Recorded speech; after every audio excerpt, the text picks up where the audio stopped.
leadership. It's more than just a title. It's a journey, shaped by decisions, fueled by experiences, and defined by stories. And some of the most powerful stories are the ones you haven't heard just yet. The stories are real, insights game changing, and the leaders, they're right here. I'm excited. Welcome to Leadership Unscripted.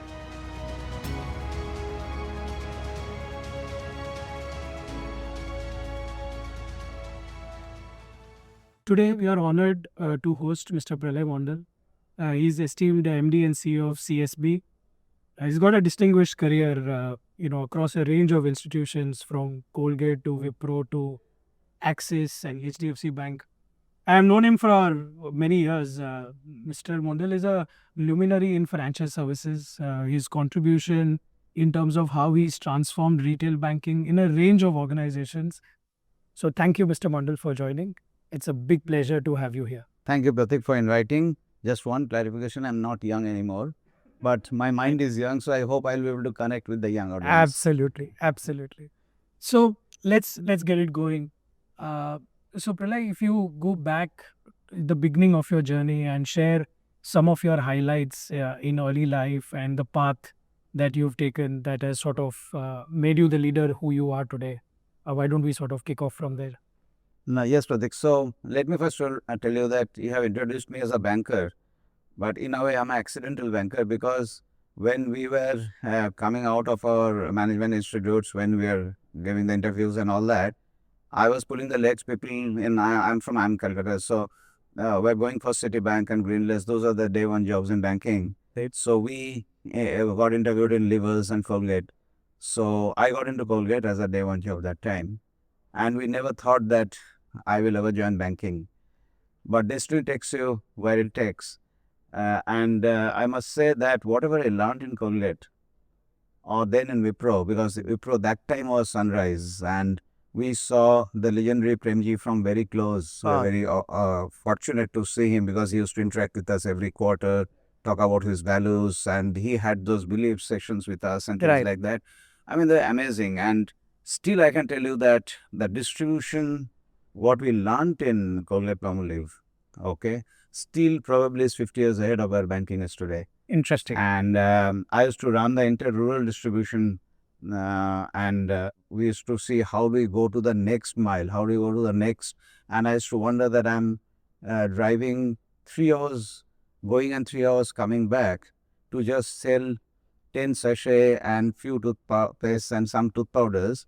I used to always wonder how do you get ROI? We in banking talk about ROI, right? Much later I realized that how these markets were built and that's where the larger revenue comes from. So much later in life when I started the deep geo concept of HDFC, which has become very large now. I had initiated a lot of it. Some of our team members, we have the guidance of Aditya, of course, which has become very large. The whole germination of the thought came from Colgate that how we took handcut to the deep geo to sell products. That's the same thing happened in banking. Right. And much later when I joined Axis, so I also told Amitabh the same thing that let's do a deep geo because it will eventually play out. Unfortunately, I had a little smaller time in Axis and also the COVID came in. And hence we could not do what we wanted to do, but the thought was, the seed was put, and later on Monish came and made it as a Bharat Banking, which is doing very well. So I must say that early learnings which we get in our life can be transformed, and banking is today sales distribution customers. In a way, a little behind still the FMCG companies in terms of distribution, products, processes, marketing, and all of that stuff. But I think we're catching up. So it's a very interesting journey. Fantastic. And interesting you mentioned it's how experience of understanding and going deep into India, understanding the real Bharat, lets you think about what sort of distribution strategy will work as you expand banking into, deeper into the heartland. Because metros are different and, driving 3 hours, the patience you need to understand the heart of India is a very different learning in itself. Cannot be replicated. Leaders often have small habits, that set the tone of how they look at things. So, do you have a simple ritual, maybe a personal or a professional, that helps you sort of energize through the day if you want Yeah. to. I think I'm very organized. Okay. Okay. Whether it is in the kitchen, if I open a bottle of oil, I'll ensure that is closed and it is kept back in the right place at the same time because I do cooking. Same You love thing. cooking? Yes, I love. It's a distress. For you, powerlifting is distressing. For me, cooking is distressing. And then when you come to office, you have visited my office, you will never see a single paper in my office ever. And that has been for the last 30 years. Because I always try to keep things back where it was. And if something has to be done, I fundamentally believe that sitting on it for 5 minutes also will not help because nothing I'll think differently after 5 minutes. If at all, I'll forget what was the context. Right. Okay? So my instruction to my team, to my executive assistant Mita, who has worked with me for the last 20 years from HDFC days, is come in, get the decision, get the signature, and take the paper out. Don't keep anything here. Don't think, just get going. Yeah. So don't procrastinate on No something. procrastinate. Just Yeah. take a decision. So quick decision. And this I saw in one of the bosses. I really, really learned a lot, and I admire, amazing admiration for him, Aditya Puri. Of course. Okay. So you go to him. The legend. You will not sit in front of him more than 2 minutes for a decision. Fantastic. Yeah. So if I can even do 1/100th of that, because you learn from people and you know what is good to do. So trying to do something good is always good. So I practice all these things and at home, at office, everywhere, and it is helping. Fantastic. But I also learned something today that you love cooking. So next time I'm gonna take you up on that. So, Pralay, in this world of social media, where everyone is everywhere, you have very limited social media presence, which obviously creates that intrigue as well. But tell me more. What's your thought process on being or not being on the social media? See, something I don't do does not necessarily mean it is not important. That could be my personal choice because I may have priorities in my life. So I'm not on any other social media other than WhatsApp. So I don't think social media is bad, provided you use it productively. But what I see is today, a lot of this social media news, everything coming in some form or the other coming to me. Yeah. Either my team is sending or something else is happening somewhere. I mean, I get a lot of things from you guys as well. Yes. And thanks for that. Yeah. So getting knowledge does not necessarily mean that you have to only get it from social media. Right. But I also see the other part. Social media, a lot of distraction. That's right. And time is premium. So that way, I think from a knowledge gathering, connecting with people, all of that is very good. But if it is interfering into your personal life, then I'm not that type. So to that extent, I've managed without it so far. This is a good message to a lot of younger leaders. Consume, but consume it selectively and consume social media responsibly. That's right. That's right. So, coming slightly more serious, but, you've been at the helm of various banking giants and, very varied, landscapes as far as banking is concerned. There's always a thing around core values and purpose-driven leadership. From your perspective, a set of core values that are non-negotiable always have been your driving force in any decision that you make. Would be useful to get some insights on that. Sure. No, this is my favorite subject actually. Okay. Oh. And I try to tell it to everybody I meet, including my children. There are, there's a history to it. Yeah. So I learned it from my parents. Okay. And I think that's where a lot of us learned our upbringing, how we grow up. And coming to the professional life, I learned it from nobody other than Premji himself. Okay. Because I still remember he had these belief sessions and he would ensure he spent hours and hours together with all the new joinees. And we as middle-level leaders also, we had to sit through those sessions and listen what he's saying. The amount of patience he used to take to explain everybody his beliefs. In the end, he used to give a card which has these beliefs written, and we used to keep it in our pocket. Okay? Wow. And it's just amazing. People talk about communication, right? Communication is not English. Yeah. Communication is effectively have you been able to translate what your vision is to the last mile. And that's what I saw him doing at that level. Right. So, two of those, there are 4 or 5, two of those I have imbibed to the best of my ability. I cannot do what he did. Of course. One is respect for people and ethics and integrity. Yeah. And these are larger subjects. Of course. Ethics and integrity is not being corrupt. Ethics and integrity, are you committed to the values of the organization, committed to the values of your society, to your family and all of that. It's a very large subject, and probably we are just learning the It's like Yeah. what you're learning yet, very basic stuff. But it's just amazing how it's explained. Hmm. And that I have tried to do. Of course, there are other values like customer orientation, but these two I have tried to ensure respect for people is Yeah. most important. You know, in corporate world, we have to take tough decisions, but tough decisions can be taken, okay, without disrespecting somebody. That is And I very make true. this statement to everybody, and very, very strong statement I make is nobody has the ability to do disrespect to you without your consent. I want to tell everybody who is listening, Yeah. nobody can ever disrespect you without your consent. If somebody is disrespecting you, you must have given your consent, because you always have an option. Okay? Absolutely. So these are the two values which I have imbibed. And by the way, when I was leaving Axis and joining CSB, it was a big decision, because Axis, I was handling a fairly large portfolio with a large balance sheet, and CSB, we had to build it back. I saw in the Fairfax values, okay, again these two came, integrity, ethics, and respect for people. I said, that's it, I want to join here. Fantastic. So I think that's how you grow, and you learn, you build, and you practice it every day. Such a deep thought, the respect for people. And, as you get successful and as you start building larger businesses, I think somewhere, a lot of the younger leaders need to listen to this, because that style of leadership builds a very different long-term following, which you have. And I've always seen a lot of leaders, somehow you are this magnet that pulls a lot of leaders from different parts who would want to work with you because of that style of leadership. So it speaks volumes of your style of leadership as well, Pralay. No, it's the environment you create. So Exactly. in the environment, people participate. Of course, people join for many reasons, Yeah. but environment matters. Correct. Yeah. Correct. Very well said. Very well said. Now, shifting gears, your move to CSB, and CSB has its own history, a very rich and a very diverse history, and your vision in terms of, how you think the next 4 or 5 years will be at a more high level would be very useful to understand. So, as you know that we changed our name to CSB after Fairfax investor and became a promoter company.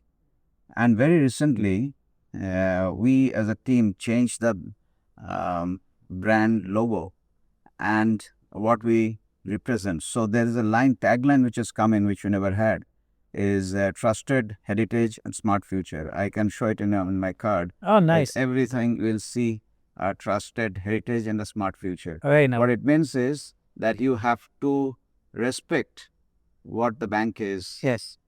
And the bank was, Yeah. because we're a 104-year-old bank. Not too many institutions survive for 104 years in the whole world. Correct. Okay?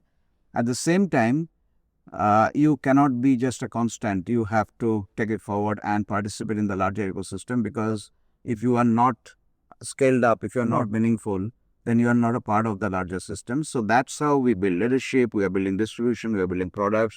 We are going through an absolutely fantastic transformational journey on the technology side. I don't want to go too much micro into it, but it's just amazing what we're doing. In fact, our OEM partners, etc., they say not too many banks have tried so many things together. Right. They say we don't have a choice, because if we have to do it, we have to do it fast. So I think it has been very interesting so far. I really am proud of the leadership team which we have built. They're all amazing guys. They work together as a team.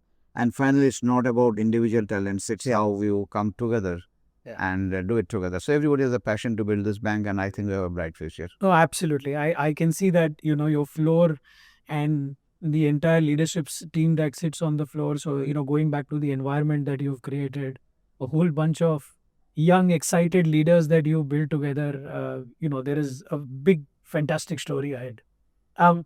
If you had to call out, big 4 or 5 trends, and if you look at 2030, just generally from a banking industry standpoint, from a business perspective, from a technology perspective, what would be the 3 or 4 big bets if you just fast forward next 5 years? 4 or 5 pillars, which we have also said in our bank, 5 pillars of this thing.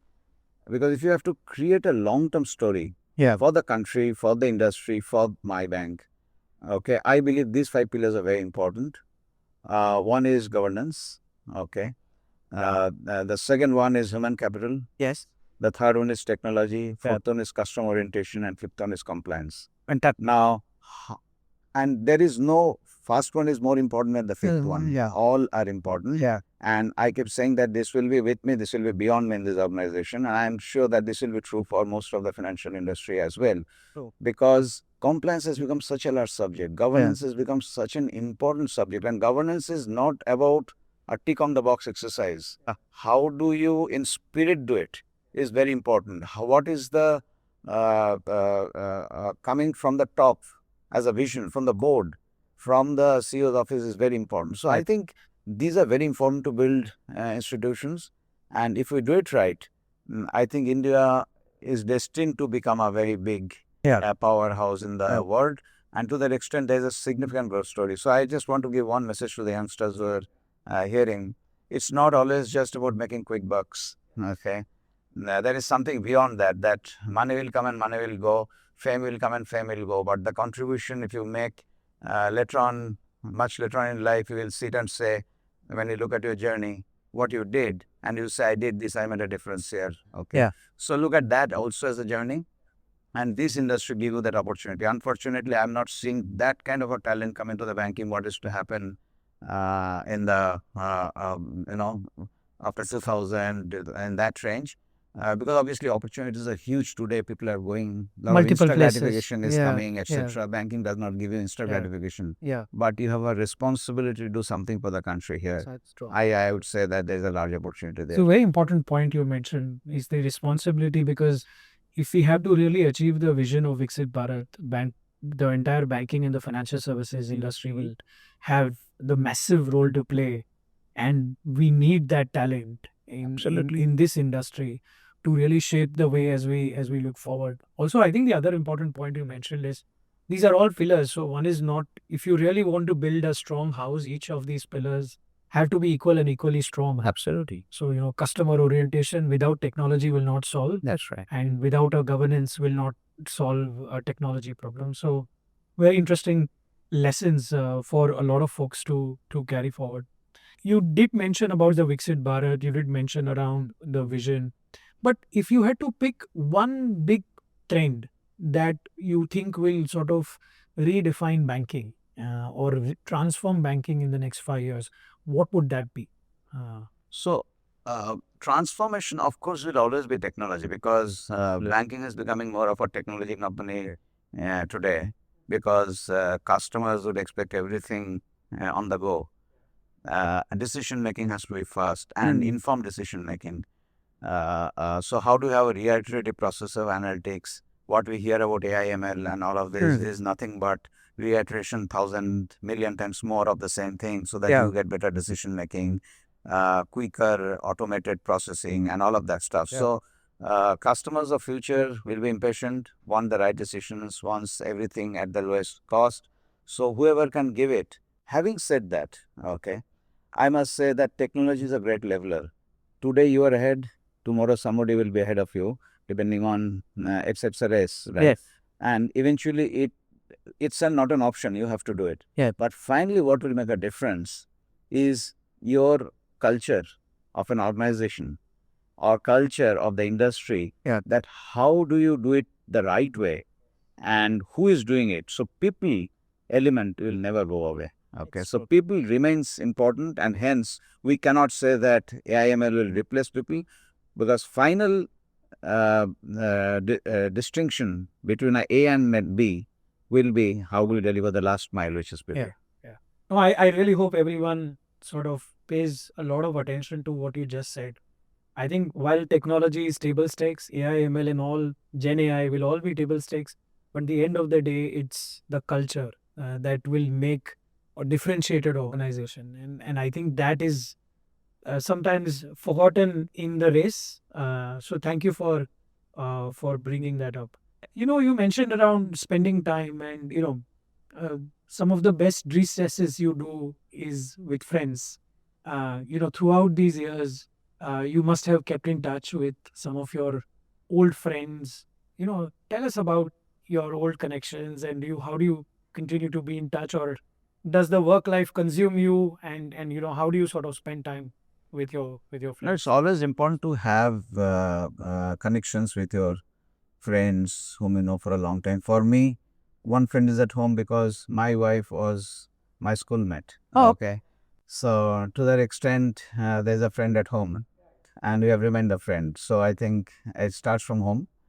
But when I look back, I met friends not only in school and colleges, but very good friends in job life at as work, well. yeah. So I can tell you, when I was in HDFC Bank and I was building the cards business there, the entire team we used to go together abroad with the families, with their children. Oh, nice. The children are connected more than what we are connected Oh, right very now. nice. You know, it's such a wonderful family. So when people say work is family, this is a live example of that. Okay. Fantastic. And whenever we go, I go to Chennai or they come here, they meet me. So it's not that friends only has to be made in school. In work, this is a message I want to give. That if you create a right environment, you can be demanding with your thing, because we build the best card business in HDFC, which still is probably the best. Absolutely. Okay. And these are the same set of people who build it and they're still friends. And what is very amazing for me to hear is, Pralay, how seamless it has been, from work to building relationship to friendship, goes back to your ethos of, respecting people, creating that sort of an environment. It, work, family, friendship sort of transcends itself in a very, very natural manner, which makes the whole surrounding a lot more easier to work with. Absolutely, yeah. Lovely. That brings me to the end of our first segment. Let's go to our second segment. This is what we call as the flash finesse. So, are you ready? Yeah, of course. Yeah. Okay, so I'm going to start. One word that describes your leadership style. I think inclusive and decisive. Okay. Leader you would love to have a coffee with, real or fictional, whatever. No, I would. I've seen him in action in his early days. I would love to, if you get a chance to have a coffee with Pralay again. Okay, okay.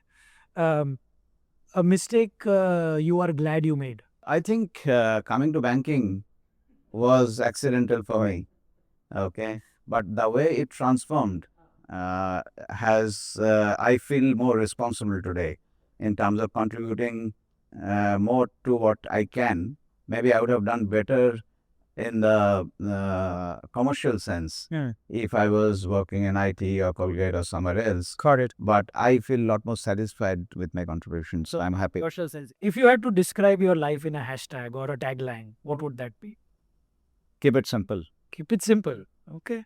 Your comfort food. I'm a Bengali, so rice and fish. The best advice you've ever received. Be a good human being, try to be a good human being, make a difference to somebody's life. Because I have seen many times a lot of leaders, okay, don't even know what difference they made to me. So how we walk the talk and how, because when your teams are seeing you, you don't know who's seeing you, but they will follow you. So if you do something wrong, they will follow you. If you do something good, they will follow you. So we carry a lot of responsibility with our hand. So that is something which I always remember. Got it. Got it. Open door policy or scheduled check-ins? What do you prefer? Never have followed scheduled check-ins. Always open door. Early bird or late night? Oh, I'm late night. From my college days, I used to go to sleep at 3 o'clock because of that dozen IITs and all that. Okay. So I could never get up early in the morning. Okay. Paper book or ebook? Actually, I don't read much books. That's a big negative I have. I have to improve on that. So I don't read much books. Are you a brand freak or a sustainable fashion? No, I keep it simple. I said before. Street food or fine dining? I'm sure I know Street the answer. food. Yeah, being from Calcutta. Exactly. Street food is obvious. And build a business or invest in startups? Build a business. If you had to pick one movie dialogue that really resonates with you, what would that be? So, Kal ho na ho, we Kal don't ho know. na ho. So, I think we must live in present and build the future. And we must make a difference to people whom we can, so that which car you drove, which suit you wore, nobody will remember, or which house you stayed. But if you made a difference to somebody whom you don't even know, that person will remember you forever. Profound. Okay?